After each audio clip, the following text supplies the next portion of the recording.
नमस्कार श्रोताओं, आज हम ईशावास्योपनिषद के तीसरे और अंतिम भाग में श्लोक 12 से 18 तक की व्याख्या, अर्थ और शंकर भाष्य को सरल हिंदी में सुनेंगे। यह एक आध्यात्मिक यात्रा है जो हमें अज्ञान के अंधकार से ज्ञान के प्रकाश की ओर ले जाती है। तो आइए शुरू करते हैं। श्लोक 12। अंधम तमः प्रविशन्ति ये संभूति मुपास्ते तथो भूये इवते तमो यौ संभूतियां रता। जो लोग अव्यक्त प्रकृति यानी असंभूति की उपासना करते हैं वे घोर अंधकार में प्रवेश करते हैं, और जो लोग कार्य ब्रह्म यानी संभूति में रत हैं वे उससे भी अधिक गहरे अंधकार में डूब जाते हैं। यह श्लोक हमें बताता है कि जो लोग सांसारिक सुखों जैसे धन, परिवार, मान सम्मान और भौतिक भोगों में आसक्त रहते हैं वे अज्ञान के अंधकार में फंस जाते हैं।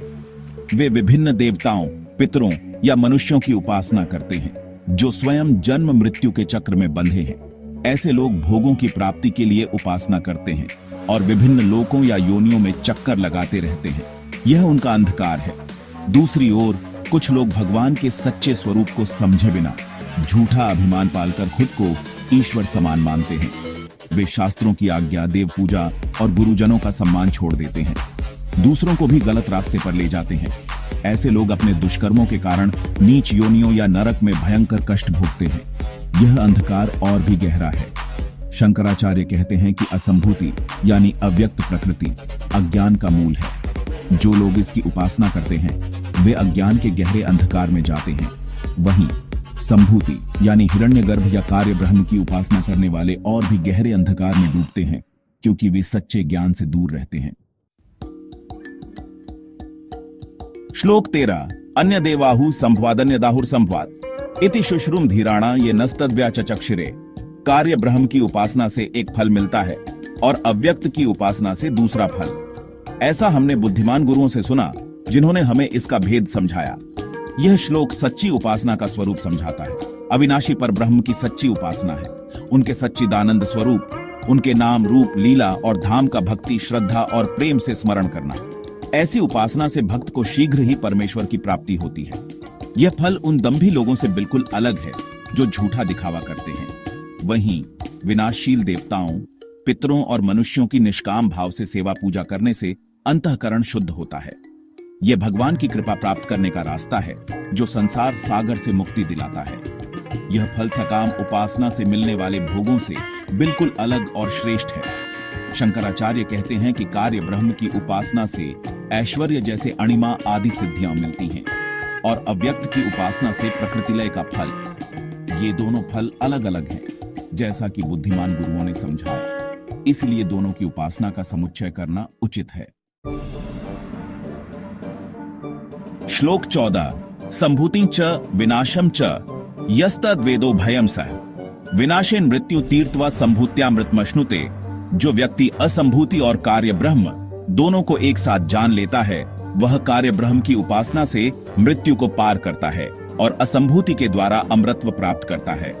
यह श्लोक कहता है कि जो व्यक्ति समझ लेता है कि परब्रह्म नित्य, सर्वशक्तिमान और सर्वव्यापी हैं, और साथ ही यह भी जानता है कि देवता, पितर और भोग सामग्री विनाशशील हैं, वह सही रास्ते पर चलता है।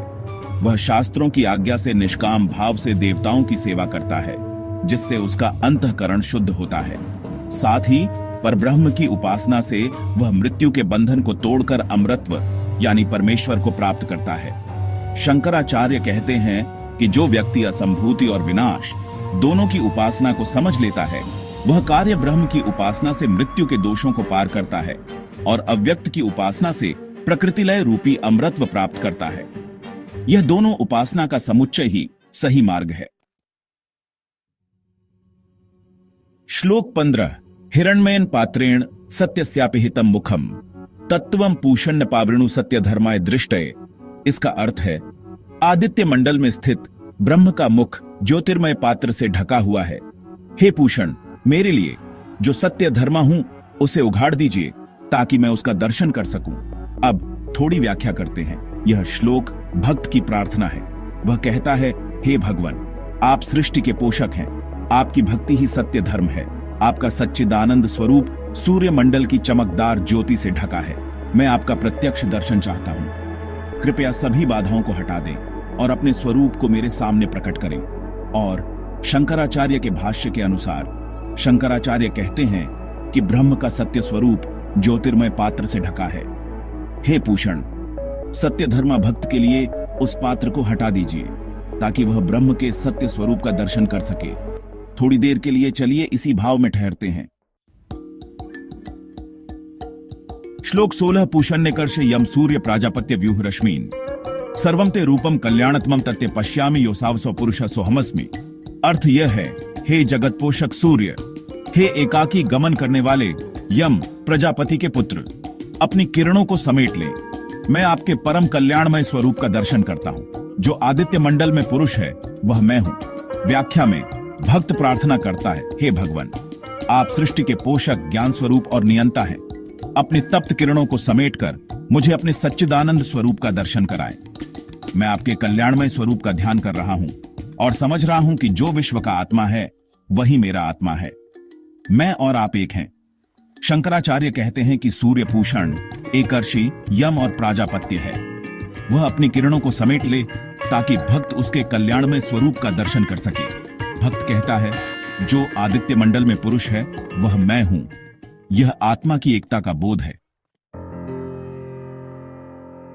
श्लोक 17 वायुरनिलमृतम थेदम भस्मांतम शरीरम एवं कृतो स्मर कृतम स्मर कृतो स्मर कृतम स्मर। इसका अर्थ है, मेरा प्राण सर्वात्मक वायु में विलीन हो और यह शरीर भस्म हो जाए।